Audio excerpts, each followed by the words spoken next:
नमस्कार दोस्तों, स्वागत करते हैं आप सभी का आपके अपने चैनल BSA ट्रिकी क्लासेस में। और आज हम बात करेंगे उत्तर प्रदेश लोक सेवा आयोग की।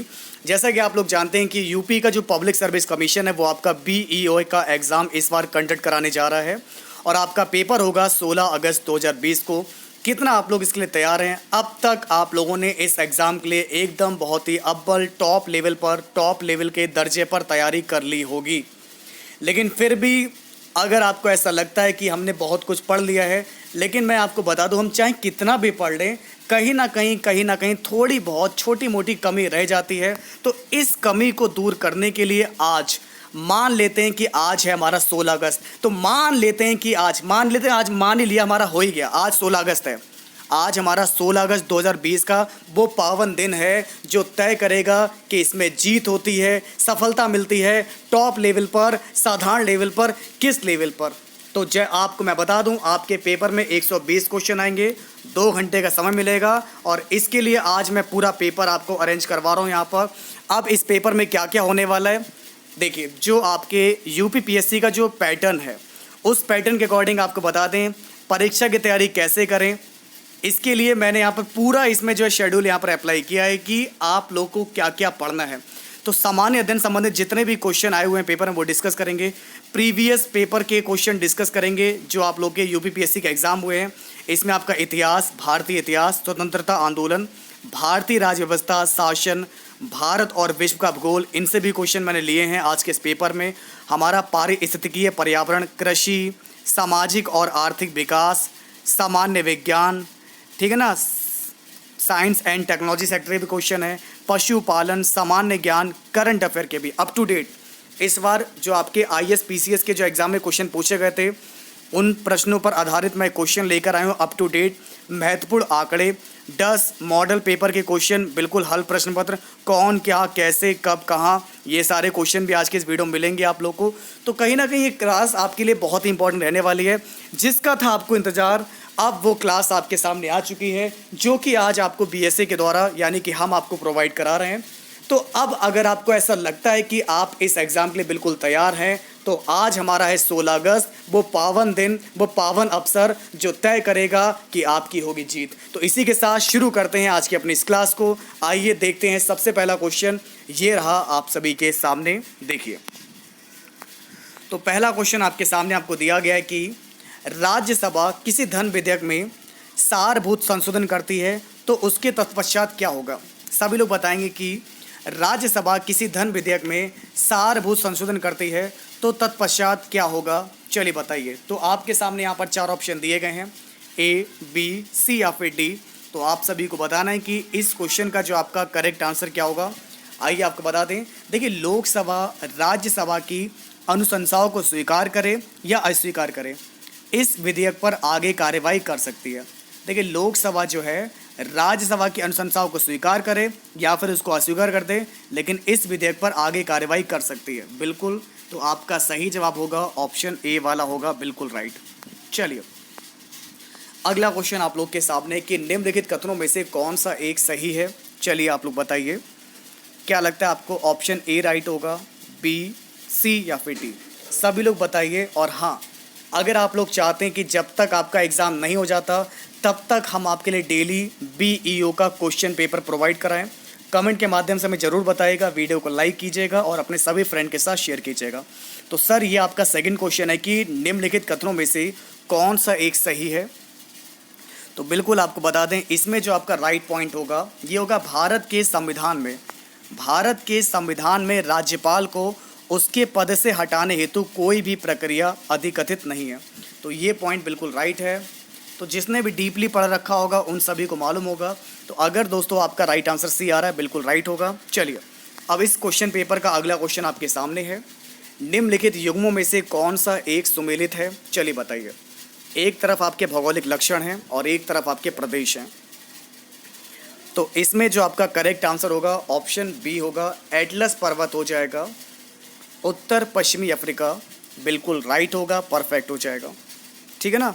बाकी आपको दिया गया है एबिसिनी पठार, ये पूर्वी अफ्रीका में ना कि अरब में है। गुयाना उच्च भूमि उत्तर दक्षिणी अमेरिका में है, और उसी प्रकार से है ओकावांगो द्रोणी, ये आपका दक्षिणी पश्चिमी अफ्रीका में है। तो इस प्रकार एटलस पर्वत जो है अफ्रीका महाद्वीप के उत्तर पश्चिम में स्थित है। आपका जो एटलस पर्वत है ये हमारा अफ्रीका महाद्वीप के उत्तर पश्चिम में स्थित है, इसलिए मेरा राइट आंसर होगा ऑप्शन बी। चलिए दोस्तों, अगला क्वेश्चन आपके सामने है। पुनर्योगज डीएनए प्रौद्योगिकी यानी कि आनुवांशिक इंजीनियरिंग जीनों को स्थानांतरित होने देता है। नंबर 1 पौधों की विभिन्न जातियों में, नंबर 2 जंतुओं से पौधों में, नंबर 3 सूक्ष्म जीवों से उच्चतर जीवों में। तो नीचे दिए गए कोड का प्रयोग करके सही उत्तर का चयन कीजिए। चलिए बताइए, ये सारे क्वेश्चन आपके पेपर में आने लायक हैं। ऐसे ही क्वेश्चन आपके बीईओ एग्जाम में आएंगे। तो अगर आप भी खंड शिक्षा अधिकारी बनना चाहते हैं तो बिल्कुल इस क्लास को एंड तक देखिएगा और हमारे द्वारा हर एक क्वेश्चन को सॉल्व कीजिएगा और देखिएगा कि कितनी है आपकी तैयारी इस परीक्षा के लिए। तो फिफ्थ क्वेश्चन का आपका सही जवाब होगा पहला, दूसरा, तीसरा। आपके तीनों पॉइंट बिल्कुल राइट हैं। That's a correct answer, option D. चलिए अगला क्वेश्चन आपके सामने है। निम्न पर विचार कीजिए। नंबर 1 तारा कछुआ, नंबर 2 मॉनिटर छिपकली, नंबर 3 बामन सुअर, नंबर 4 स्पाइडर वाइनर। तो उपयुक्त में से कौन से भारत में प्राकृतिक रूप से पाए जाते हैं? चलिए दोस्तों, अगर हम बात करेंगे इसमें प्राकृतिक रूप से कौन पाए जाते हैं, देखिए स्पाइडर वाइनर जो है उष्णकटिबंधीय जलवायु क्षेत्रों में पाए जाते हैं और ये मुख्यतः जो हमारे मध्य और दक्षिणी अमेरिका के सदाबहार वनों में पाए जाते हैं। तो इस प्रकार मेरा राइट आंसर हो जाएगा। हमारे यहाँ जो है कछुआ मिल जाएगा, छिपकली मिल जाएगी, बामन सुअर मिल जाएंगे, लेकिन ये स्पाइडर वाले बानर नहीं मिलेंगे क्योंकि ये मिलते हैं दक्षिणी अमेरिका में। मध्य और दक्षिणी अमेरिका के सदाबहार जो वन है वहाँ पाए जाते हैं। चलिए, तो हमारा राइट आंसर हो जाएगा ऑप्शन ए। अब दोस्तों आपका अगला क्वेश्चन आपके सामने, इसको देखिए। भारतीय इतिहास के संदर्भ में प्रांतों से संविधान सभा के सदस्य हुए थे, कैसे हुए थे? चलिए आपको बताते हैं। 9th क्वेश्चन का आपका करेक्ट आंसर क्या होगा? चलिए दोस्तों, आप सभी लोग बताइए सही जवाब आपका क्या होगा, ए, बी, सी या फिर डी। तो हम तो इस क्वेश्चन पर फिलहाल डिस्टर्बेंस के लिए आपसे माफ़ी चाहूँगा। तो क्वेश्चन आपके सामने था कि भारतीय इतिहास के संदर्भ में प्रांतों से संविधान सभा के सदस्य हुए थे। तो 9th क्वेश्चन का आपका राइट आंसर होगा प्रांतीय विधानसभाओं द्वारा निर्वाचित हुए थे। तो ये जो हुए थे हमारे प्रांतीय जो विधानसभाएं हैं इनके द्वारा निर्वाचित हुए थे। इसके बाद देखिए हमारा अगला क्वेश्चन आपके सामने है। नर्मदा नदी पश्चिम की ओर बहती है जबकि अधिकांश अन्य प्रायद्वीपीय बड़ी नदियाँ पूर्व की ओर बहती हैं, ऐसा क्यों है? नंबर 1 यह एक रेखीय विभ्रंश घाटी में विस्तृत है। नंबर 2 यह विंध्य और सतपुड़ा के बीच बहती है। नंबर 3 भूमि का ढलान मध्य भारत से पश्चिम की ओर है। तो क्या लगता है इसमें आपका सही जवाब क्या होगा, ए, बी, सी या फिर डी? चलिए आप लोग बताइए। 15 क्वेश्चन का जो आपका करेक्ट आंसर होगा ये होगा हमारे यहाँ से केवल पहला राइट आंसर हो जाएगा, केवल पहला, यानी कि यह एक रेखीय विभ्रंश रिफ्ट घाटी में विस्तृत है इसलिए, ठीक है ना। तो नर्मदा नदी का पश्चिम की ओर बहाव का कारण है भ्रंश घाटी से होकर प्रवाहित होना। इस प्रकार मेरा पहला जवाब बिल्कुल राइट होगा। चलिए अगला क्वेश्चन आपके सामने, इसको देखिए। पृथ्वी ग्रह पर अधिकांश अलवण जल बर्फ, छत्रक और हिमनद के रूप में रहता है। शेष अलवण जल का सबसे अधिक भाग कहाँ पर होता है, पाया जाता है? वायुमंडल के आर्द्रता और बादलों के रूप में, अलवण जल झीलों और नदियों में पाया जाता है, या फिर भूमिगत जल के रूप में, या फिर मृदा आर्द्रता के रूप में। देखिए अगर हम बात करेंगे इस क्वेश्चन की तो आपका सही जवाब होगा अकॉर्डिंग टू दिस क्वेश्चन शेष अलवण जल का सबसे अधिक जो भाग है भूमिगत जल के रूप में पाया जाता है। तो आपका करेक्ट आंसर होगा ऑप्शन सी। इसके बाद देखिए आपका नेक्स्ट क्वेश्चन आपके सामने है। निम्नलिखित में से किस निकाय या किन निकायों का संविधान में उल्लेख नहीं है? नंबर 1 राष्ट्रीय विकास परिषद, नंबर 2 योजना आयोग, नंबर 3 है क्षेत्रीय परिषदें। तो नीचे दिए गए कोड का प्रयोग करके सही उत्तर चुनिए। बिल्कुल आपने सही बताया। अगर आपने सेलेक्ट किया है option D, that's the correct answer. हमारे भारतीय संविधान में राष्ट्रीय विकास परिषद, योजना आयोग व क्षेत्रीय परिषदों का उल्लेख नहीं किया गया है। तो अगर आप लोगों में से किसी का भी अगर आंसर डी आता है तो इस संबंध में आपका जवाब बिल्कुल सही होगा। चलिए इसके बाद दोस्तों हम ले चलते हैं आपको आगे। हमारा जो अगला क्वेश्चन आप लोग के सामने है बहुत ही इंपॉर्टेंट है। अंतर्राष्ट्रीय संधियों को भारत के किसी भाग अथवा संपूर्ण भारत में लागू करने के लिए संसद कोई भी कानून बना सकती है, किसकी सहमति से? ए, बी, सी या फिर डी? चलिए आप लोग बताइए। बिल्कुल दोस्तों आपने सही बताया। इस क्वेश्चन का आपका सही जवाब होगा बिना किसी राज्य की सहमति से कानून बना सकती है संसद। इसके बाद हम आपको ले चलते हैं आगे। अगला क्वेश्चन है सर आप सभी के सामने, इसको देखिए। तो मेरे प्यारे साथियों, आप लोग को बताना है कि पारितंत्रों की घटना उत्पादकता के क्रम में उनका निम्नलिखित में से कौन सा अनुक्रम सही है, बताइए। राइट आंसर क्या होगा आपका, ए, बी, सी या फिर डी। बिल्कुल इनका जो क्रम है, मैग्रोव, फिर घास स्थल, फिर झील, फिर महासागर। तो पारितंत्रों की घटना घटती उत्पादकता के क्रम में सही जो अनुक्रम है, सबसे ज़्यादा मैग्रोव में, उससे कम घास स्थल में, फिर झील में, सबसे कम महासागर में। तो अधिक जो विविधता वाले जो पारितंत्र की जो उत्पादकता में ज़्यादा होते हैं, ठीक है ना। तो अधिक विविधता वाले पारितंत्र की उत्पादकता भी हमारी अधिक होती है, इसलिए हम कह सकते हैं कि मेरा राइट आंसर क्या हो जाएगा, option C, that's a correct answer. अब देखिए दोस्तों, हमारा नेक्स्ट क्वेश्चन आपके सामने है। भू संरक्षण की परिरेखा बंधन विधि का प्रयोग कहाँ के लिए होता है, चलिए आप लोग बताइए। मोस्ट इंपॉर्टेंट क्वेश्चन, भू संरक्षण की परिरेखा बंधन विधि का प्रयोग कहाँ के लिए होता है, उपयुक्त में से कोई नहीं। तो आपको बता दें, भू संरक्षण की कॉन्टोर बेंडिंग का प्रयोग पहाड़ी ढलान क्षेत्रों में किया जाता है, बट ऑप्शन में आपको दिया नहीं गया है। ये इसका उपयोग जो है, इसका प्रयोग पहाड़ी ढलान क्षेत्रों में किया जाता है। वर्षा के दौरान ये पानी को बहाव को धीमा करके मृदा अपरदन को रोकता है। इसके बाद देखिए हमारा अगला क्वेश्चन आपके सामने है, चलिए सभी लोग बताएंगे। सरकार ने अनुसूचित क्षेत्रों में पंचायत विस्तार पेशा अधिनियम को 1996 में अधिनियमित किया। तो आप लोग मुझे बताइए कि निम्नलिखित में से कौन सा एक उसके उद्देश्य के रूप में अभिज्ञात नहीं है। तो चलिए दोस्तों बताइए कि 25 क्वेश्चन का हमारा सही जवाब क्या होगा, ए, बी, सी या फिर डी। तो दोस्तों बिल्कुल आपने सही बताया, 25 क्वेश्चन का आपका सही जवाब होगा जनजातीय क्षेत्रों में स्वायत्त क्षेत्रों का निर्माण करना। जनजातीय क्षेत्रों में स्वायत्त क्षेत्रों का निर्माण करना। अगला क्वेश्चन आपके सामने है, अनुसूचित जनजाति व अन्य पारंपरिक वनवासी अधिनियम 2006 के अधीन व्यक्तिगत या सामुदायिक वन अधिकारों अथवा दोनों की प्रकृति एवं विस्तार के निर्धारण की प्रक्रिया को प्रारंभ करने के लिए कौन प्राधिकारी होगा, चलिए बताइए। सही जवाब क्या होगा, ए, बी, सी या फिर डी, बताइए। तो इस एक्ट के थ्रू धारा 6 के 1 के मुताबिक ग्राम सभा अधिकारों की प्रक्रिया प्रारंभ करती है। इसके बाद आपका तहसील और जिला स्तर पर इनकी जांच की जाती है। तो आपका सही जवाब होगा यहाँ से ग्राम सभा, ठीक है। चलिए नेक्स्ट क्वेश्चन आप लोग के सामने आपको दिया गया है, अनाजों और तिलहनों के अनुपयुक्त रखरखाव और भंडारण के परिणाम स्वरूप आविशों का उत्पादन होता है, जिन्हें एफ्लाटॉक्सिन के नाम से भी जाना जाता है। जिन्हें क्या बोलते हैं, एफ्लाटॉक्सिन बोलते हैं, जो जनरली भोजन बनाने की आम विधि द्वारा नष्ट नहीं होते। तो एफ्लाटॉक्सिन किसके द्वारा उत्पादित होते हैं, चलिए आप लोग बताइए। तो ये होते हैं आपके यहाँ से मोल्ड्स के द्वारा, यानी कि फफूंदी। तो जिनका भी आंसर यहाँ से आ रहा है फफूंदी आ रहा है, ये इनके द्वारा उत्पादित होते हैं। एफ्लाटॉक्सिन मुख्यतः जो आपका एस्परजिलस फ्लेक्स के द्वारा उत्पन्न होता है, और आपका एस्परजिलस फ्लेक्स प्रायः मूंगफली, डबल रोटी, डेयरी उत्पादों और संग्रहित बीजों पर उगता है। और इसके द्वारा उत्पन्न एफ्लाटॉक्सिन में एक कैंसर जनक पदार्थ भी होता है जो यकृत कैंसर को उत्पन्न करता है। तो एफ्लाटॉक्सिन जो है कम आणविक भार वाले यौगिक हैं, ये जो है ज़्यादातर ऊष्मा से खाना पकाने से भी नष्ट नहीं होते हैं।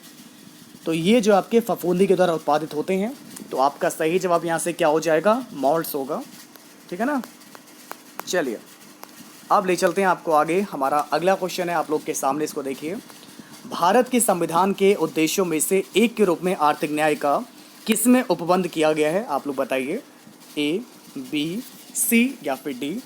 बिल्कुल दोस्तों आपने सही बताया। इस क्वेश्चन का आपका राइट आंसर हो जाएगा उद्देशिका और राज्य की नीति के निर्देशक तत्व। तो बिल्कुल चेक करते रहिएगा, क्योंकि आप लोग मान लीजिए कि आज ही आप लोग का एग्ज़ाम है, तो कितने क्वेश्चन आज आप लोग सही कर पा रहे हैं, इसके लिए बिल्कुल अंत तक हमारी वीडियो को देखते रहिएगा और अपनी क्षमताओं को चेक करते रहिएगा, क्योंकि कितना भी पढ़ लें कुछ ना कुछ कमी हमेशा रह ही जाती है। इसके लिए आप लोग जो है, अब से हम आपको डेली इसके लिए क्लास प्रोवाइड कराएंगे, डेली आपके क्वेश्चन पेपर प्रोवाइड कराएंगे। जब तक आपका पेपर नहीं हो जाता है तब तक डेली आप पेपर सॉल्व करते रहिए, जिससे कि आप लोग की जो तैयारी है और बेहतर हो जाए और आपकी परफॉर्मेंस भी ठीक हो जाए। तो 30 क्वेश्चन का हमारा सही जवाब क्या हो जाएगा, जैसा कि आपने बताया ऑप्शन डी बिल्कुल सही हो जाएगा। नाइट्रस ऑक्साइड एवं सल्फर डाइऑक्साइड जो है इसके कारण जो है प्रदूषित होने के जो कारण है वो ये हैं। तो अम्ल जो वर्षा है किसके द्वारा जो वायुमंडल प्रदूषण कारण होती है? नाइट्रस ऑक्साइड और आपका SO2। चलिए, अब एक तरफ आपको दिए गए राष्ट्रीय उद्यान और दूसरी तरफ आपको दिया गया उद्यान से होकर बहने वाली नदी। यानी एक तरफ आपके राष्ट्रीय उद्यान है और उन उद्यानों से होकर कौन सी नदी बहती है। तो उपयुक्त युग्मों में से कौन सा आपका सही होगा? चलिए आप लोग बताइए इस क्वेश्चन का करेक्ट आंसर क्या होगा। पहला दूसरा, केवल तीसरा, पहला तीसरा या फिर कोई नहीं। तो बिल्कुल दोस्तों आपको बता दें यहाँ से, जैसा कि इस क्वेश्चन में जो आपका आंसर जो है वो है आपका कोई नहीं होगा। तो अगर मेरे प्यारे दोस्तों आपका आंसर यहाँ से कोई नहीं आ रहा है, बिल्कुल राइट होगा, परफेक्ट हो जाएगा। अब हम ले चलते हैं दोस्तों आपको आगे। हमारा अगला क्वेश्चन देखिए क्या होगा। तो चलिए दोस्तों आप लोग बताइए कि इस क्वेश्चन का हमारा सही जवाब क्या होगा। तो इसमें से मेरा हो जाएगा कोई नहीं हो जाएगा। अब आप लोग मुझे बताइए कि निम्नलिखित जीवों पर विचार कीजिए। एगेरिकस, ठीक है ना, नॉस्टॉक, स्पाइरोगाइरा। तो उपयुक्त में से कौन से जैव उर्वरक के रूप में प्रयुक्त होता है? पहला दूसरा, केवल दूसरा, दूसरा और तीसरा या फिर केवल तीसरा। चलिए आप लोग बताइए। देखिए 33 क्वेश्चन की बात करेंगे तो केवल मेरा करेक्ट आंसर हो जाएगा यहाँ से नॉस्टॉक, ठीक है ना। तो ध्यान रखिएगा, ओनली ऑन मेरा जो है सेकंड वाला आंसर बिल्कुल राइट होगा। अब देखिए आपका नेक्स्ट क्वेश्चन आप लोग के सामने, इसको देखिए। निम्नलिखित में से कौन सा मृदा में नाइट्रोजन को बढ़ाता है? नंबर 1, जंतुओं द्वारा यूरिया का उत्सर्जन। नंबर 2, मनुष्य द्वारा कोयले को जलाना। नंबर 3, वनस्पति की मृत्यु। तो नीचे दिए गए कूट का प्रयोग करके सही उत्तर चुनिए। बिल्कुल दोस्तों आपने सही बताया, आपका यहाँ से राइट आंसर हो जाएगा केवल पहला और तीसरा, यानी कि आपका जंतुओं के द्वारा यूरिया का उत्सर्जन और वनस्पति की मृत्यु, ये जो है मृदा में नाइट्रोजन को बढ़ावा देता है। इसी प्रकार अगला क्वेश्चन आप लोग के सामने आपको दिया गया है। कुछ शैल आकृत बौद्ध गुफाओं को चैत्य कहते हैं जबकि अन्य को बिहार। इन दोनों में क्या अंतर है? चलिए बताइए। बहुत ही बेसिक सा मैं डीपली आपको डिफरेंस पूछ रहा हूँ, तो इनमें बेसिक सा अंतर क्या है चलिए आप लोग मुझे बताइए। देखिए चैत्य का मतलब होता है चिता संबंधी। चैत्य का शाब्दिक अर्थ है हमारा चिता संबंधी। तो शवदाह के पश्चात बचे हुए अवशेषों को भूमि में गाड़कर उनके ऊपर जो समाधियां बनाई जाती हैं उन्हीं को प्रारंभ में चैत्य या फिर स्तूप कहा गया है। तो इन समाधियों में जो है महापुरुषों के धातु अवशेष सुरक्षित थे, अतः चैत्य उपासना के केंद्र बन गए। कालांतर में बौद्धों ने इन्हें अपनी उपासना का केंद्र बना लिया और चैत्य ग्रहों के समीप ही भिक्षुओं के रहने के लिए जो आवास बनाए गए इन्हें ही विहार कहा गया। तो मतलब जो चिता से रिलेटेड जो उनके अवशेष थे जिनको उन्होंने समाधि के रूप में बना लिया, ये तो चैत्य कहलाए। और इनके पास ही जो भिक्षु लोग थे, भिक्षुओं के रहने के लिए जो घर बनाए गए, जो आवास बनाए गए, उन्हें विहार कहा गया। तो आपका सही जवाब हो जाएगा ऑप्शन बी हो जाएगा। चैत्य हो जाएगा पूजा स्थल हो जाएगा जहाँ पर समाधि होती है, जबकि विहार बौद्ध भिक्षुओं का निवास स्थान है। अगला क्वेश्चन आपके सामने आपको दिया गया कि निम्नलिखित में से कौन सा एक हमारा बौद्ध मत के निर्वाण की अवधारणा की सर्वश्रेष्ठ व्याख्या करता है। दोस्तों अब आपको देखिए क्या दिया गया है। निम्नलिखित में से कौन सा एक हमारा बौद्ध मत में निर्वाण की जो है अवधारणा की सर्वश्रेष्ठ व्याख्या करता है। बहुत ही इंपॉर्टेंट क्वेश्चन आपको दिया गया है, ठीक है ना। तो आपका सही जवाब क्या हो जाएगा? 37 क्वेश्चन की अगर हम बात करेंगे तो इस क्वेश्चन का आपका राइट आंसर हो जाएगा ऑप्शन ए होगा, तृष्णा रूपी अग्नि का शमन। ध्यान रखिएगा, बहुत ही इंपॉर्टेंट क्वेश्चन था आपके सामने। अगला क्वेश्चन आप लोग बताइए, वेरी वेरी इंपॉर्टेंट क्वेश्चन। देखिए भारत के संविधान के मुताबिक निम्नलिखित में से कौन सा देश के शासन के लिए जो है आपका आधारभूत है? देखिए 38 क्वेश्चन की अगर हम बात करेंगे तो इस क्वेश्चन का आपका सही जवाब क्या होगा? जी हाँ दोस्तों, बिल्कुल आपने सही बताया। अगर आपने चुना है ऑप्शन सी, राज्य की नीति के निर्देशक तत्व, बिल्कुल राइट हो जाएगा, डायरेक्टिव प्रिंसिपल्स। तो आपका सही जवाब होगा संविधान के आर्टिकल नंबर 37 के द्वारा राज्य की नीति के निदेशक तत्व देश के शासन में मूलभूत हैं और विधि बनाने में इन तत्वों को लागू करना राज्य का कर्तव्य होगा। इसके बाद दोस्तों देख सकते हैं हमारा अगला क्वेश्चन जो कि बहुत ही ज़्यादा इंपॉर्टेंट है कि भारत छोड़ो आंदोलन किसकी प्रतिक्रिया में प्रारंभ किया गया? भारत छोड़ो आंदोलन किसकी प्रतिक्रिया में प्रारंभ किया गया? 40 क्वेश्चन का मेरा सही जवाब होगा क्रिप्स प्रस्ताव। तो अगर आपका आंसर यहाँ से आ रहा है क्रिप्स प्रस्ताव, that's a correct answer. Next question आपके सामने है, किसी देश का भुगतान संतुलन किसका व्यवस्थित अभिलेख है? चलिए दोस्तों आप लोग बताइए, किसी देश का भुगतान संतुलन जो है किसका व्यवस्थित अभिलेख है? 41 क्वेश्चन का हमारा जो करेक्ट आंसर होगा ये होगा आपका, किसी निर्धारित समय के दौरान सामान्यतः एक वर्ष में किसी देश का समस्त आयात और निर्यात का लेन देन। अगर आपने चुना है ऑप्शन ए, बिल्कुल राइट हो जाएगा। तो अगर आपका आंसर यहाँ से ए आ रहा है, बिल्कुल सही बताया आप लोगों ने। चलिए दोस्तों, चलते हैं हम लोग यहाँ से नेक्स्ट क्वेश्चन पर। ये रहा आपके सामने, निम्नलिखित में से कौन से मामलों में भारतीय रिजर्व बैंक वाणिज्यिक बैंकों को नियंत्रित करता है? नंबर 1, परिसंपत्तियों की तरलता। नंबर 2, शाखा विस्तार। नंबर 3, बैंकों का विलय। नंबर 4, बैंकों का समापन। तो 42 क्वेश्चन की बात करेंगे तो ये आपका बिल्कुल राइट हो जाएगा, पहला, दूसरा, तीसरा, चौथा। तो आप लोग कहेंगे सर इस क्वेश्चन का होगा सही जवाब होगा ऑप्शन डी, क्योंकि रिजर्व बैंक को ही बैंकों का बैंक कहा जाता है। यह तरलता विनियमन, विलय और अधिग्रहण पर नियंत्रण, शाखा विस्तार आदि के माध्यम से वाणिज्यिक बैंकों पर नियंत्रण स्थापित करता है। इसलिए मेरे चारों पॉइंट बिल्कुल राइट होंगे। अगला क्वेश्चन आपके सामने है, बैंक दर में वृद्धि सामान्यतः इस बात का संकेत है कि, चलिए बताइए क्या है इसका राइट आंसर। तो आपको बता दें कि केंद्रीय बैंक महंगी मुद्रा नीति का अनुसरण कर रहा है। That central bank is following a tight money policy. Central bank is following a tight money policy, it's a correct answer. Next question please try कीजिए आप लोग। भारत में घाटे की वित्त व्यवस्था किसके लिए संसाधनों को बढ़ाने के लिए उपयोग की जाती है? चलिए बताइए। तो अगर आपने चुना है ऑप्शन ए, आर्थिक विकास के लिए, बिल्कुल सही हो जाएगा। चलिए दोस्तों, ले चलते हैं आपको आगे। निम्नलिखित बीमारियों में से कौन सी टैटू बनवाने के द्वारा एक व्यक्ति से दूसरे व्यक्ति में संचरित हो सकती है? चिकनगुनिया, यकृत शोथ या फिर HIV एड्स। तो दोस्तों आपको बता दें यहाँ से मेरा राइट आंसर क्या हो जाएगा। तो अगर आपका आंसर यहाँ से आ रहा है ऑप्शन बी, दूसरा और तीसरा, तो यकृत शोथ बी और HIV एड्स बिल्कुल राइट होगा। टैटू बनवाने से कई प्रकार के संक्रमण का खतरा रहता है। इससे आपका हेपेटाइटिस, HIV, ग्रेनुलोमस और आपके कैलाइड जैसी बीमारियां हो सकती हैं। HIV और हेपेटाइटिस बी और सी रक्त के संक्रमण से होने वाली बीमारियां हैं जो टैटू बनाने में प्रयुक्त सुई के कई लोगों पर बार बार इस्तेमाल होने से हो सकती है। क्योंकि वो सुई था जब किसी क्या पता कोई एड्स संक्रमित व्यक्ति हो, उसी से उसने टैटू बनवाया और फिर उसी सुई से आपके ऊपर वो छेद कर जो टैटू बना रहा है, तो इससे खतरा ज़्यादा रहता है। बाकी जो चिकनगुनिया है, ये तो आपका वायरस के संक्रमण से चिकनगुनिया रोग होता है जो कि संक्रमित मच्छर से संचरित होता है। तो आपका सही जवाब होगा ऑप्शन बी। अगला क्वेश्चन आपके सामने है कि निम्नलिखित में से कौन सा एक पद केवल जीव द्वारा ग्रहण किए गए दिक् स्थान का ही नहीं बल्कि जीवों के समुदाय में उसकी कार्यात्मक भूमिका का भी वर्णन करता है? तो 48 क्वेश्चन का आपका सही जवाब क्या होगा? ये होगा आपका यहाँ से पारिस्थितिक कर्मता। पारिस्थितिक कर्मता बिल्कुल राइट आंसर हो जाएगा। अगला क्वेश्चन आपके सामने कि निम्नलिखित खनिजों पर विचार कीजिए, कैल्शियम, लौह, सोडियम।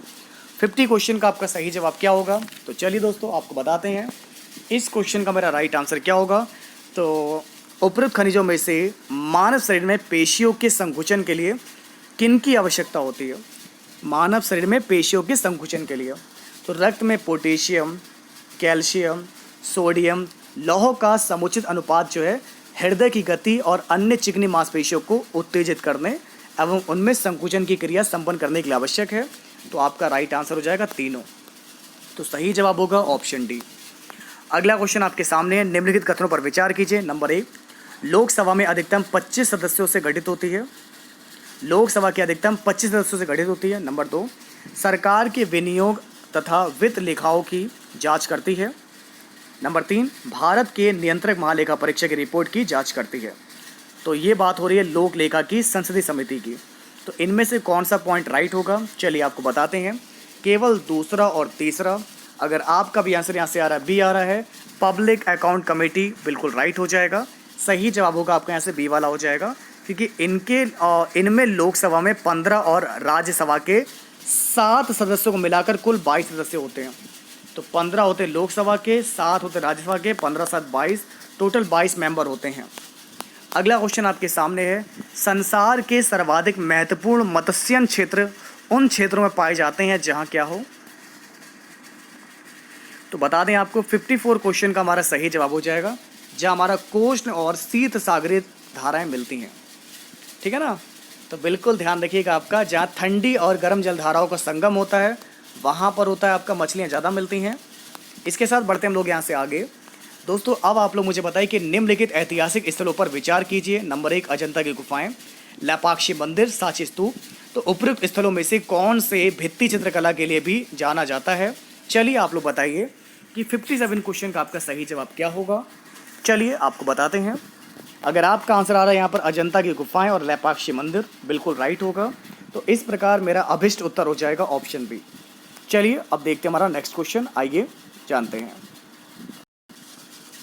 अब देखिए दोस्तों, आपका नेक्स्ट क्वेश्चन आपको दिया गया कि निम्नलिखित कथनों पर विचार कीजिए।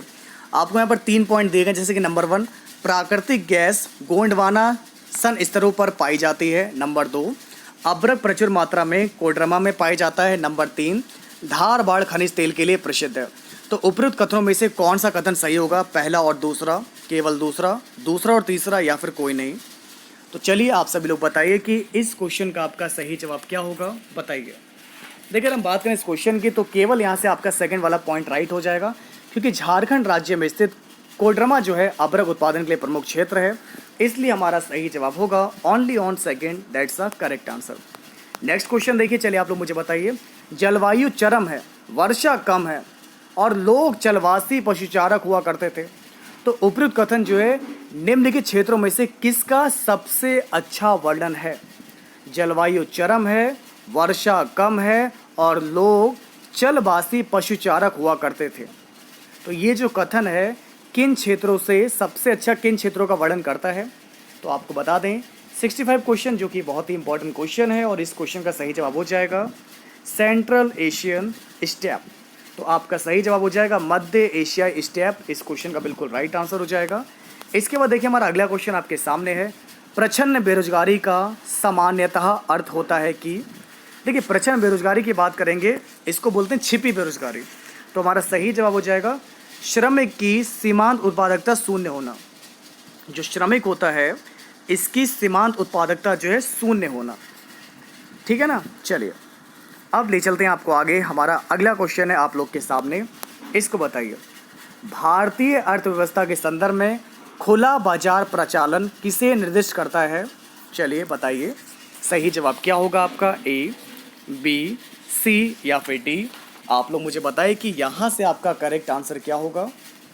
बिल्कुल आपने सही बताया है। तो जिन लोगों का भी आंसर यहाँ से आ रहा है आरबीआई के द्वारा सरकारी प्रतिभूतियों का क्रय और विक्रय, बिल्कुल सही होगा, करेक्ट हो जाएगा। नेक्स्ट क्वेश्चन देखिए आपका क्या दिया गया, आप सभी को बताइए। भारत में बैंकों के द्वारा प्राथमिक क्षेत्र ऋणदान से तात्पर्य किसको ऋण देने से है? 76 क्वेश्चन का हमारा सही जवाब होगा उपयुक्त सभी। तो अगर आपका आंसर डी आ रहा है तो बिल्कुल इसमें जो है हमारे सारे पॉइंट बिल्कुल राइट होंगे।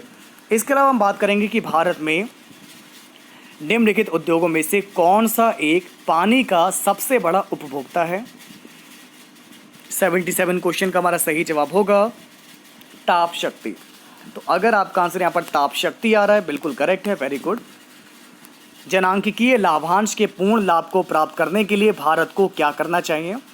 जनांकिकीय लाभांश को पूर्ण लाभ को प्राप्त करने के लिए भारत को क्या करना चाहिए? तो बिल्कुल आपको बता दें 78 क्वेश्चन का हमारा सही जवाब होगा कुशलता विकास का प्रोत्साहन। तो जिनका भी आंसर यहाँ से आ रहा है कुशलता विकास का प्रोत्साहन, बिल्कुल राइट है, वेरी गुड। अब देखिए हमारा अगला क्वेश्चन आपके सामने है, जो कि बहुत ही ज़्यादा इंपॉर्टेंट क्वेश्चन है। पहले क्वेश्चन को ध्यान से समझिएगा, ध्यान से पढ़िए फिर समझिए। भारत के सांस्कृतिक इतिहास के संदर्भ में नृत्य एवं नाट्य कला की एक मुद्रा है जिसे त्रिभंग कहा जाता है। प्राचीन काल से आज तक भारतीय कलाकारों को अति प्रिय रही है। तो निम्नलिखित में से कौन सा एक कथन इस मुद्रा को बहुत ही अच्छे तरीके से सर्वोत्तम रूप से वर्णित करता है? ए, बी, सी या फिर D? Very very important question. तो उम्मीद करता हूँ कि आपकी तैयारी बहुत अच्छी चल रही होगी। तो अगर आपकी तैयारी अच्छी है तो आप पूरे पेपर को सॉल्व कीजिए और देखिए कि आपका स्कोर क्या रहता है आज इस वीडियो को देखने के बाद।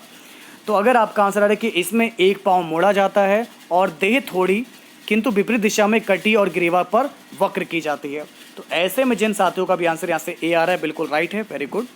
इसी प्रकार बढ़ते हम लोग यहाँ से आगे। एलवर्ट बिल विवाद किससे संबंधित था? चलिए दोस्तों आप सभी लोग बताइए कि एलवर्ट बिल जो विवाद है ये हमारा किससे संबंधित था? तो ये आप लोग को बताना है, आइए आपको बताते हैं। इस क्वेश्चन का राइट आंसर हो जाएगा यूरोप के लोगों के मामले की सुनवाई करने के लिए भारतीय न्यायाधीश पर लगाई गई अयोग्यताओं को हटाए जाना। तो यूरोप के लोगों के मामलों की सुनवाई करने के लिए जो भारतीय न्यायाधीश थे, इन पर लगाई गई अयोग्यताओं को हटाए जाना, ये विवाद इससे संबंधित था।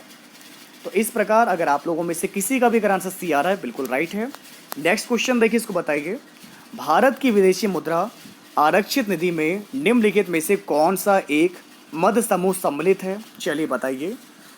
83 क्वेश्चन का हमारा राइट आंसर हो जाएगा ऑप्शन बी होगा विदेशी मुद्रा परिसंपत्ति, भारतीय रिजर्व बैंक द्वारा धारित स्वर्ण तथा विशेष आहरण अधिकार, यानी कि आपका हो जाएगा एचडीआर। नेक्स्ट क्वेश्चन आप लोग के सामने आया है, चलिए इसको बताइए। द्रव्य की पूर्ति यथावत रहने पर यदि द्रव्य की मांग में वृद्धि होती है तो क्या हो जाएगा? चलिए आप लोग बताइए, ए, बी, सी या फिर डी। दोस्तों बिल्कुल आपने सही बताया है। अगर आपका आंसर यहाँ से आ रहा है कि ब्याज की दर में वृद्धि हो जाएगी, बिल्कुल राइट है, वेरी गुड। अगर इसकी मांग में वृद्धि होगी तो जो ब्याज होगा उसकी दर में भी वृद्धि हो जाएगी। इसके अलावा अगर हम बात करेंगे नेक्स्ट क्वेश्चन की, तो चलिए आप लोग बताइए। शीत प्रकोष्ठ में भंडारित फल अधिक समय तक चलते हैं, क्योंकि ऐसा क्या होता है कि ठंडों में ज़्यादा चलते हैं? तो आपको बता दें, इस प्रश्न का आपका सही जवाब होगा क्योंकि श्वसन की जो दर है वो घटा दी जाती है। तो शीत प्रकोष्ठ में भंडारित फल अधिक समय तक चलते हैं क्योंकि जो श्वसन की दर होती है इसको डिक्रीज कर देते हैं, कम कर देते हैं, जिससे लंबे समय तक फलों को संरक्षित किया जा सकता है। अगला क्वेश्चन आपके सामने है, साइकिल और कारों में बॉल बेयरिंग का प्रयोग होता है क्योंकि, ये क्वेश्चन हमने कई बार आपको पढ़ाया भी है। तो इस क्वेश्चन का आपका सही जवाब हो जाएगा ताकि पहिए और धुरी के बीच संस्पर्श का प्रभावित क्षेत्र घट जाए। तो बॉल बेयरिंग का प्रयोग से पहिए और धुरी के बीच संस्पर्श का जो प्रभावित क्षेत्र होता है घट जाता है और संस्पर्श क्षेत्र के घटने से घर्षण बल भी जो है कम लगता है। तो इस प्रकार आपका राइट आंसर हो जाएगा ऑप्शन सी। अगर आपने चुना है तो बिल्कुल राइट हो जाएगा, वेरी गुड। नेक्स्ट क्वेश्चन है आप लोग के सामने, इसको बताइए। कई प्रतिरोपित पौधे इसलिए नहीं बढ़ते हैं क्योंकि, क्या होगा राइट आंसर? चलिए आप लोग बताइए। 91 क्वेश्चन की अगर हम बात करेंगे तो यहाँ से आपका सही जवाब क्या होगा? बिल्कुल दोस्तों आपने सही बताया, इस क्वेश्चन का आपका राइट आंसर होगा क्योंकि प्रतिरोपण के दौरान अधिकांश मूल रोम जो होती हैं नष्ट हो जाते हैं। इसके बाद देखिए हमारा अगला क्वेश्चन आपके सामने है, very very important question. X देश में आर्थिक समृद्धि अनिवार्य रूप से होगी यदि क्या होता है? तो बताइए आपका ए, बी, सी या फिर डी। 92 क्वेश्चन का हमारा सही जवाब होगा ऑप्शन सी होगा, एक्स में पूंजी निर्माण होता है। तो अगर आप लोगों में से किसी का भी अगर आंसर सी आ रहा है कि एक्स में पूंजी निर्माण होता है, बिल्कुल राइट होगा, वेरी गुड। नेक्स्ट क्वेश्चन देखिए आप लोगों को क्या दिया गया, आप लोग बताइए। प्रकृति के ज्ञात बलों को 4 वर्गों में विभाजित किया जा सकता है, जैसे कि गुरुत्व, विद्युत चुंबकत्व, दुर्बल नाभिकीय बल और प्रबल नाभिकीय बल। उनके संदर्भ में निम्नलिखित कथनों में से कौन सा एक सही नहीं है? 95 क्वेश्चन का हमारा राइट आंसर क्या हो जाएगा? तो आपको बता दें, इस क्वेश्चन का आपका सही जवाब होगा गुरुत्व जो है चारों में सबसे प्रबल है, बिल्कुल। अच्छा दोस्तों, अगला क्वेश्चन आपके सामने, इसको बताइए। किसी दी गई अवधि के लिए एक देश की राष्ट्रीय आय किसके बराबर होगी? बताइए। तो जैसा कि आप लोग जानते हैं कि आपका पेपर 16 अगस्त को होना है, तो अब आप लोग देख पा रहे होंगे, आपको आधा पेपर सॉल्व करके ये तो समझ में आ ही गया होगा कि कितनी आप लोग की तैयारी है और आप लोग कितने क्वेश्चन आज आप लोग सही कर पाए हैं। अभी आगे भी बहुत सारे क्वेश्चन डिस्कस करेंगे, अभी साइंस के भी क्वेश्चन बाकी हैं, उसके बाद मैथ और रीजनिंग जैसा कि आप लोग जानते हैं क्वेश्चन आएंगे। तो क्या उनका लेवल रहेगा, किस तरीके से क्वेश्चन आएंगे, अभी वो भी हम आप लोगों के साथ डिस्कस करेंगे। तो बिल्कुल अंत तक बने रहिएगा और अगर आपको क्लास आज की अगर हेल्पफुल लग रही है, वीडियो को लाइक और शेयर भी ज़रूर कीजिएगा। जो भी आपके फ्रेंड्स यहाँ पर जो सीरियस हैं बीईओ एग्जाम के लिए, उनके साथ इस क्लास को जरूर शेयर कीजिएगा। तो 99 क्वेश्चन की अगर हम बात करेंगे तो इस क्वेश्चन का जो आपका सही जवाब हो जाएगा, इसका आपका राइट आंसर होगा ऑप्शन डी होगा, उत्पादित अंतिम वस्तु और सेवाओं के मौद्रिक मूल्य के बराबर होगी। तो जिनका भी आंसर डी आ रहा है बिल्कुल राइट है, परफेक्ट है। अब कुछ और भी क्वेश्चन डिस्कस करते हैं आप लोगों के सामने। अब कुछ क्वेश्चन हम करंट के भी डिस्कस करेंगे जो कि आपके एग्जाम में आने लायक हैं, जो कि आपके लिए बहुत ही इंपॉर्टेंट है। तो जो भी पूर्व आईएएस पीसीएस की जो परीक्षाएं हुई थी, उन सभी परीक्षाओं में कौन कौन से प्रश्न पूछे गए थे, उसके आधार पर हम कुछ क्वेश्चन आपको प्रोवाइड करा रहे हैं और इसी टाइप के क्वेश्चन आपके भी एग्जाम में आएंगे। क्योंकि आप लोग जानते हैं कि जो बीईओ का जो एग्जाम है, बीईओ का एग्जाम, वो आपका यूपी पब्लिक सर्विस कमीशन जो है कंडक्ट करवा रहा है। तो किस तरीके से आपका क्वेश्चन का लेवल रहेगा, तो ये भी आपको पता चलना चाहिए। तो पहला क्वेश्चन आपके सामने है, 13 जनवरी 2016 को घोषित प्रधानमंत्री फसल बीमा योजना में के निम्नलिखित दिए गए उद्देश्यों में से कौन सा उद्देश्य शामिल नहीं है? चलिए बताइए, पहला, दूसरा, तीसरा या फिर चौथा। तो इस क्वेश्चन का हमारा सही जवाब होगा ऑप्शन डी होगा। इस क्वेश्चन का राइट आंसर, व्यापक मृदा प्रबंधन पद्धतियां अपनाना तथा जल संसाधनों का इष्टतम उपयोग करना। ये पॉइंट हमारा सही नहीं है, ठीक है ना, क्योंकि इसका जो उद्देश्य था कृषि क्षेत्र में जो लोन होता है, जो ऋण होता है, ऋण के प्रवाह को कम करना, किसानों को कृषि में नवाचार एवं आधुनिक पद्धतियों को अपनाने के लिए प्रोत्साहित करना। ये कुछ इसके महत्वपूर्ण उद्देश्य थे, बट डी वाला नहीं था। अगला क्वेश्चन देखिए, उत्तम ऐप विकसित किया गया है किसके द्वारा? अब आप लोग मुझे बताइए कि उत्तम ऐप जो है किसके द्वारा विकसित किया गया है। उत्तम का मतलब होता है आपका unlocking transparency by third party assessment of mind कोल। तो ये जो ऐप है कोयला मंत्रालय एवं कोल इंडिया लिमिटेड द्वारा विकसित किया गया है, जिसको शॉर्ट फॉर्म में बोल देते हैं हम लोग CIL। तो हमारा सही जवाब हो जाएगा कोल इंडिया लिमिटेड, ऑप्शन सी हो जाएगा आपका करेक्ट आंसर। इसके बाद ले चलते हैं आपको आगे। हमारा अगला क्वेश्चन आपके सामने है, आपको देख पा रहे होंगे 4 पॉइंट दिए गए हैं। इन चारों को ध्यान से पढ़िए और बताइए कि नीचे दिए गए कोड में से सही उत्तर का चयन कीजिए। तो सही जवाब क्या होगा देखिए। नंबर 1 दे रखा है, डिजिशाला एक फ्री टू एयर चैनल है जिससे छात्रों को डिजिटल साक्षर बनाया जाएगा। नंबर 2, ई संपर्क योजना का उद्देश्य अभियानों का डिजिटलीकरण कर अग्र सक्रिय संचार स्थापित करना है। नंबर 3, डिजी लॉकर डिजिटल रूप से दस्तावेज और प्रमाण पत्र जारी करने और उनका सत्यापन करने का एक मंच है। या फिर नंबर 4, उमंग योजना मोबाइल गवर्नेंस के संचालन से संबंधित है। तो आपको बता दें इसमें मेरा जो है दूसरा, तीसरा और चौथा पॉइंट जो है ये मेरा बिल्कुल राइट है। तो जिनका भी आंसर यहाँ से आ रहा है ऑप्शन सी आ रहा है, दूसरा, तीसरा और चौथा बिल्कुल करेक्ट हो जाएगा। स्टैंड अप इंडिया योजना का मुख्य उद्देश्य क्या है? चलिए आप लोग बताइए, स्टैंड अप इंडिया का मुख्य उद्देश्य क्या है? तो बिल्कुल आपने सही बताया, महिलाओं और अनुसूचित जातियों और अनुसूचित जनजातियों के बीच उद्यमशीलता को बढ़ावा देना। अगर आपका भी आंसर यहाँ से ए आ रहा है बिल्कुल राइट होगा, वेरी गुड। देखिए क्लास अगर आपको कैसी लग रही है आप लोग जरूर बताएगा। अगर आज की क्लास आपको इंपॉर्टेंट लगे, हेल्पफुल लगे तो इस वीडियो को लाइक और शेयर जरूर कीजिएगा और अपने सभी दोस्तों के साथ इस वीडियो को शेयर कीजिएगा, ताकि सपोर्ट करते रहिएगा, ताकि मैं आपको डेली बेस पर एक पेपर तो कम से कम करवाई दूँ। इससे पता क्या होगा, इससे जो भी आप लोग के अंदर जो भी प्रॉब्लम, जो भी कमियाँ होंगी, छोटी छोटी कमियाँ होंगी, छोटे छोटे से कॉन्सेप्ट होंगे जो पेपर के लिए इंपॉर्टेंट है, लेकिन इतना आप लोग पढ़ रहे हैं, इतना ब्रॉडली पढ़ रहे हैं, तो कभी कभी जो है डीपली क्वेश्चन बहुत ज़्यादा पूछ लिए जाते हैं। और होता क्या है, पढ़ा तो सब होता है, लेकिन प्रैक्टिस और रिवीजन के ना होने के कारण वो क्वेश्चन हमारे एग्जाम में रॉन्ग हो जाते हैं, जिनके नंबर हमारे कट जाते हैं। मैं चाहता हूं कि आपका कोई भी नंबर ना कटे, सारे क्वेश्चन आपके सही हों, इसलिए मैं आपको यहाँ पर क्लास प्रोवाइड करा रहा हूँ। ये क्लास उन लोगों के लिए ज़्यादा हेल्पफुल रहने वाली है जिनका फैमिली बैकग्राउंड इतना स्ट्रांग नहीं है, जो कोचिंग कर सकें या फिर पेड क्लास ज्वाइन कर सकें। तो इसलिए मैं बिल्कुल फ्री में एक क्लास आपको डेली प्रोवाइड कराऊंगा। एक क्लास मैं खुद से सब कुछ ढूंढने के बाद, एक एक चीज़ कलेक्ट करने के बाद प्रोवाइड कराऊंगा, क्योंकि जिन लोग का सपना है बट उनका फैमिली बैकग्राउंड इतना अच्छा नहीं है कि उनके माता पिता उन्हें बिजनेस करा सकें या उनको बहुत ही महंगी महंगी क्लासेस अफोर्ड करा सकें, इसलिए मैं ये क्लास आपको प्रोवाइड करा रहा हूँ। ये स्पेशली उन छात्रों के लिए है जिनका सपना और जो मेहनत करना चाहते हैं, अपने सपने को हासिल करना चाहते हैं, अपने माता पिता की आंखों में खुशी देखना चाहते हैं। ये क्लास उन लोगों के लिए ज़्यादा हेल्पफुल रहेगी, ठीक है ना। अगर आप सीरियस हैं, आपके पास इतने पैसे नहीं है, लेकिन फिर भी आपके अंदर जज्बा है कुछ कर दिखाने का, तो इस क्लास को जरूर देखिएगा। तो पहला क्वेश्चन आपके सामने, आपको मैं बता दूं कि केंद्र सरकार ने मां और नवजात शिशु के जीवन की सुरक्षा के लिए गुणवत्तापूर्ण स्वास्थ्य सेवाएं निःशुल्क प्रदान करने के लिए कौन सी योजना का शुभारंभ किया है? तो चलिए आपको बताते हैं। यहाँ से सही जवाब हो जाएगा सुरक्षित मातृत्व आश्वासन योजना, यानी कि सुमन। तो जिनका भी आंसर यहाँ से आ रहा है सुमन आ रहा है, बिल्कुल राइट होगा, वेरी गुड। नेक्स्ट क्वेश्चन देखिए, मानव संसाधन एवं विकास मंत्रालय द्वारा जुलाई 2019 में शुरू की गई 2 योजनाएं निम्नलिखित में से कौन सी हैं? चलिए बताइए। बिल्कुल दोस्तों आपने सही बताया। सेकंड क्वेश्चन का आपका सही जवाब होगा ऑप्शन सी होगा, दीक्षा आरंभ कार्यक्रम एवं परामर्श योजना। दीक्षा आरंभ कार्यक्रम एवं परामर्श योजना इस क्वेश्चन का बिल्कुल राइट आंसर हो जाएगा। अगर आपका आंसर यहाँ से सी आ रहा है, बिल्कुल राइट है, वेरी गुड।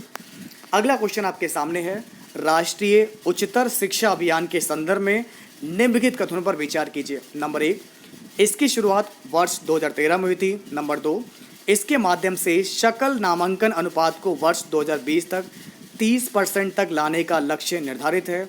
नंबर 3, इसके दूसरे चरण की अवधि 2017 से 2022 तक है। नंबर 4, यह एक केंद्र प्रायोजित योजना है। उपयुक्त कथनों में से कौन सा कथन आपका सही होगा? चलिए आप सभी लोग बताइए। तो जैसा कि आप लोगों ने बताया कि इसमें चारों पॉइंट बिल्कुल राइट होंगे, तो बिल्कुल आपने सही बताया। ऐसे में आपका राइट आंसर हो जाएगा ऑप्शन डी। चलिए, आपको एक तरफ योजना और कार्यक्रम दे रखे हैं, 21 वर्ष हुए हैं, तो कौन सा इसमें मेरा सही सुमेलित नहीं है, चलिए बताइए। आपको जो गलत दे रखा है वो है आपका राष्ट्रीय उच्चतर शिक्षा अभियान। तो राष्ट्रीय उच्चतर शिक्षा अभियान रूसा की जो शुरुआत है 2013 में की गई थी, तो ये पॉइंट आपका गलत दे रखा है। इसकी शुरुआत की गई थी 2013 में, राष्ट्रीय उच्चतर शिक्षा अभियान।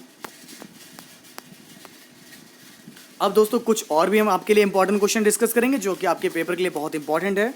तो किस तरीके से आप लोग को जो है अपनी तैयारी को और बेहतर करना है, तो आइए देखते हैं। हमारा सबसे पहला क्वेश्चन ये रहा आप सभी लोगों के सामने।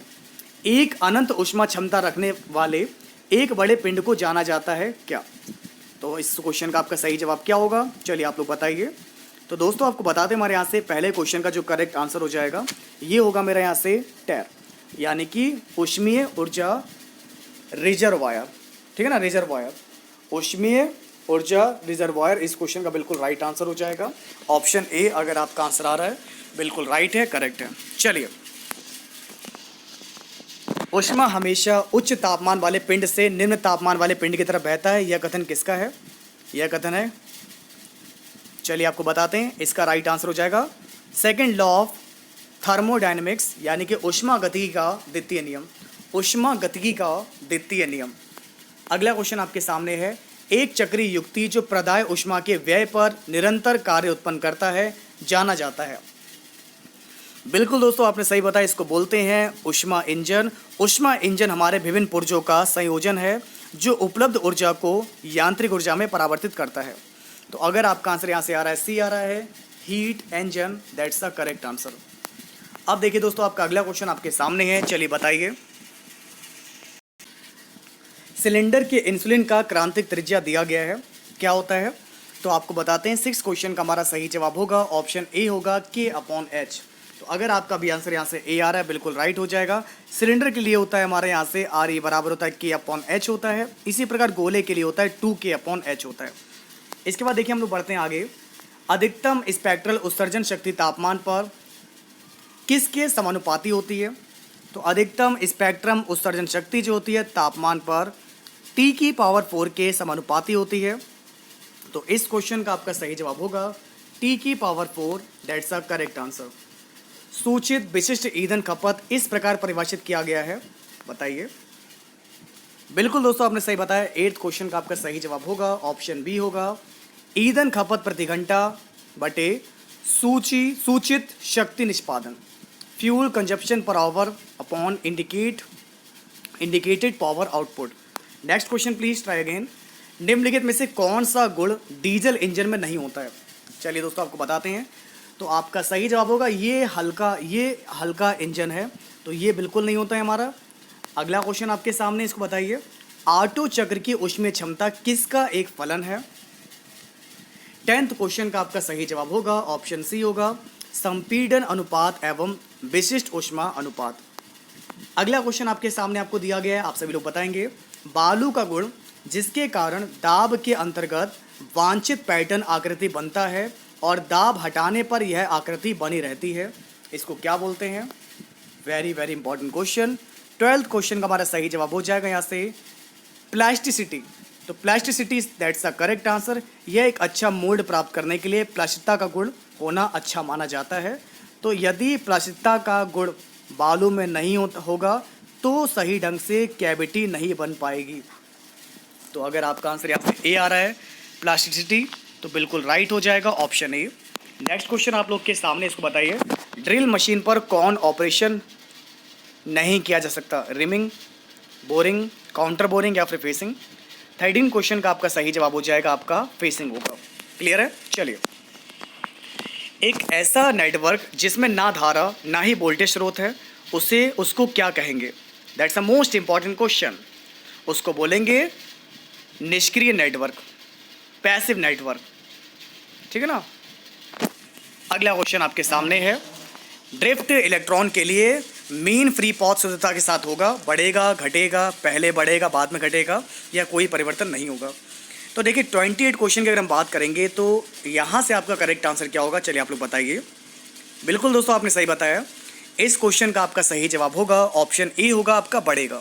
तो जिनका भी आंसर बढ़ेगा आ रहा है बिल्कुल राइट है।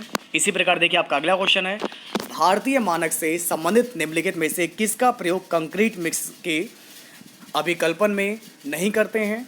तो 38 क्वेश्चन का आपका सही जवाब क्या होगा आप लोग बताइए। इस क्वेश्चन का जो आपका करेक्ट आंसर होगा ये होगा मेरा यहाँ से ऑप्शन डी होगा, सीमेंट की स्थूल घनत्व। जिनका भी आंसर आ रहा है work density of cement, that's a right answer. अगला क्वेश्चन आप लोग के सामने, इसको बताइए, पीएमएमसी अमीटर एक देशीय पैमाना देता है क्योंकि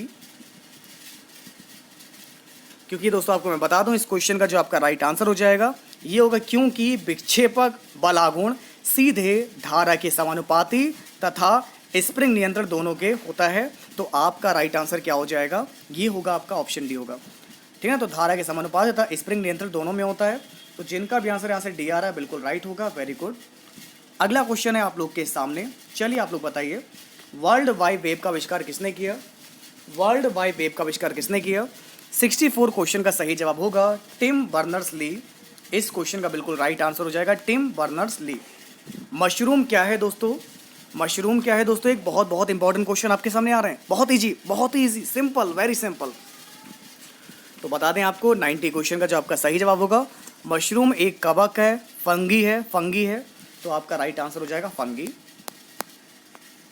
अब कुछ हम मैथ के क्वेश्चन डिस्कस करेंगे, जैसे कि आपके एग्जाम में मैथ और रीजनिंग के भी क्वेश्चन आएंगे, जिसमें बेसिक वाले जो आप लोगों ने अंक गणित, बीज गणित, रेखा गणित पढ़ी है उन्हीं से क्वेश्चन रहेंगे। तो आपको यहाँ पर मासा निकालना है, यानी कि HCF। तो a की पावर 255, सॉरी a की पावर 2 की, a बराबर दे रखा है 2 की पावर 55 इंटू 3 की पावर 23 इंटू 7 की पावर 78, b बराबर दे रखा है, c बराबर दे रखा है, d बराबर दे रखा है। तो इन चारों का आपको मासा निकालना है। मासा हमारा होता है हाईएस्ट कॉमन फैक्टर। तो इन सब में जो है सबसे बड़ी वाली पावर जो होगी कॉमन, उसको लिख लेंगे। तो यहाँ 2 है, यहाँ 2 है, यहाँ 2 है, यहाँ 2 है। तो 2 की पावर 55 सबसे बड़ा, तो मैंने कॉमन निकाल लिया इसको, ये कॉमन हो गया, 2 की पावर 55 वाला मिल गया। सॉरी एलसीएम लेना है, मासा निकालना है। तो इन चारों में सबसे कॉमन 53 वाला मिल जाएगा। 55 ले लेंगे तो ये थोड़ी ना, ये तो चले जाएंगे, छूट जाएंगे, नहीं। अब देखिए जो पावर कम वाला होता है वो लिखते हैं। 3 की पावर 23 है, 26 है, 23 है, 24 है, तो मेरा 23 वाला आ जाएगा। 3 की पावर क्या आ जाएगा, 23 आ जाएगा, 23 आ जाएगा इंटू यहाँ पर 78 है, 78 है, 80 है, 79 है, सबसे कम क्या हो जाएगा 78 वाला हो जाएगा। यानी कि इन चारों संख्याओं का जो मेरा मासा आ जाएगा वो आएगा 2 की पावर 53, 3 की पावर 23, 7 की पावर 78, यानी कि सही जवाब मेरा हो जाएगा ऑप्शन बी होगा। तो जिनका भी आंसर बी आ रहा है बिल्कुल राइट है, वेरी गुड। A/B दे रखा है 2:3, B/C है 5:6, C अनुपात D हमारा 8:9। तो A/D का मान कितना होगा, देखिए हम लिखेंगे A/B लिखेंगे, मल्टीप्लाई में B/C लिखेंगे, मल्टीप्लाई में C/D लिख लेंगे। तो लिखेंगे हम लोग 2/3 इंटू 5/6 इंटू 8/9। तो B से B कट गया, C से कट गया, तो मेरा A/D का मान कितना हो जाएगा, देखिए कुछ कट पा रहा है यहाँ पर, यहाँ से मेरा कट रहा है यहाँ पर 2 3 6 कटा बस खाली, ठीक है ना। तो 8 पंजे 40, ऊपर मेरा 40 आ जाएगा, अनुपात 3 3 9 निम 81 आ गया। तो 40:81 आ रहा है मेरा A/D का मान। तो 94 क्वेश्चन का जिसका भी आंसर 40:81 आ रहा है बिल्कुल राइट होगा, वेरी गुड। चलिए दोस्तों अगला क्वेश्चन आपके सामने है। अंकित 600 रुपये की एक वस्तु खरीदता है और इसे 30% लाभ पर बेच देता है। यदि इसी मूल्य पर वह दूसरी वस्तु खरीदता है और उसे 30% हानि पर बेचता है, संपूर्ण लेन देन में उसे क्या होगा। देखिए 101 क्वेश्चन की अगर हम बात करेंगे, सबसे अच्छा जो है इसमें सक्सेसिव लगा दीजिए। पहले जो 30% लाभ कमाता है फिर हानि कमाता है, तो मेरा जो टोटल लॉस ही होगा 30 लाभ 30 हानि minus plus minus minus 30 into 30/100, ये तो 0 हो ही जाएगा और ये कट जाएगा, 3 3 9 हो जाएगा। तो उससे फाइनली जो है 9% की हानि होगी, क्योंकि आपको इसमें जो है सक्सेसिव मेथड अप्लाई कर देना है। तो लॉस ऑफ 9%। अगला क्वेश्चन देखिए, निम्न में से कौन x³ + 2x² माइनस का 9x माइनस 18 इसका एक गुणनखंड नहीं है। क्योंकि आपके पेपर में बीज गणित के क्वेश्चन आएंगे, तो कौन सा इसका जो गुणनखंड नहीं होगा, तो हम जो है बाई ऑप्शन लगाएंगे। तो हमने यहाँ पर ऑप्शन बी उठाया, हमने मान लिया कि x - 2 = 0 रख लिया। तो x का मान मेरा कितना आ गया, 2 आ गया। तो जब हम x का मान 2 पुट करेंगे तो देखते हैं क्या मेरा 0 आएगा। तो देखिए इसमें लिखेंगे हम लोग यहाँ पर 2 की पावर क्यूब प्लस 2 इंटू 2 की पावर 2 माइनस 9 इंटू 2 माइनस का 18। तो 2 की पावर क्यूब का मतलब 8 हो जाएगा, 4 दूनी 8 हो जाएगा, 9 दूनी 18 हो जाएगा, माइनस का 18 हो जाएगा। तो 8 और 8 16, 18 18 मेरा माइनस का 20 बच रहा है। तो अगर आप लोगों को पता है मेरा आंसर कितना आ रहा है, माइनस का 20 आ रहा है। अब आप लोग जानते हैं माइनस का 20 आ रहा है, मेरे जीरो के बराबर तो है नहीं, इसलिए x माइनस 2 जो होगा इस समीकरण का गुणनखंड नहीं होगा, बाकी इसके गुणनखंड हो सकते हैं। इस प्रकार मेरा राइट आंसर हो जाएगा ऑप्शन बी होगा। चलिए अगला क्वेश्चन आपके सामने है। एक अर्थपूर्ण तार्किक अनुक्रम में निम्नलिखित शब्दों की व्यवस्था कीजिए और विकल्प से उचित संख्या का अनुक्रम चुनिए। इस क्वेश्चन का आपका राइट आंसर क्या होगा बताइए। देखते हैं आप लोगों में से कौन बताएगा। देखिए अब चूंकि आप लोग ब्लॉक एजुकेशन ऑफिसर बनने वाले हैं तो बेसिक से क्वेश्चन तो आपको पता होने चाहिए, क्योंकि बेसिक ही आएगा। सबसे पहले आपका क्या होगा, गांव होगा, गांव में आपकी पंचायत होगी, panchayat block, block district, district से बनेगा स्टेट और स्टेट से बनेगा कंट्री। तो सबसे छोटा होता है आपका गांव, गांव से ऊपर बढ़ेंगे पंचायत, पंचायत से आपका पंचायत स्तर पर, फिर ब्लॉक लेवल पर, फिर जिला लेवल पर, फिर राज्य स्तर पर, फिर हमारा देश के स्तर पर। तो राइट आंसर मेरा क्या हो जाएगा यहाँ से, ऑप्शन बी होगा 3 5 1 6 2 4। गांव, village, panchayat, block, district, state and country. अगला क्वेश्चन आप लोग के सामने आपको दिया गया है, चलिए आप लोग बताइए। निम्नलिखित संख्या श्रृंखला में एक गलत पद है, गलत पद का चयन कीजिए और बताइए कि यहाँ से आपका राइट आंसर क्या होगा।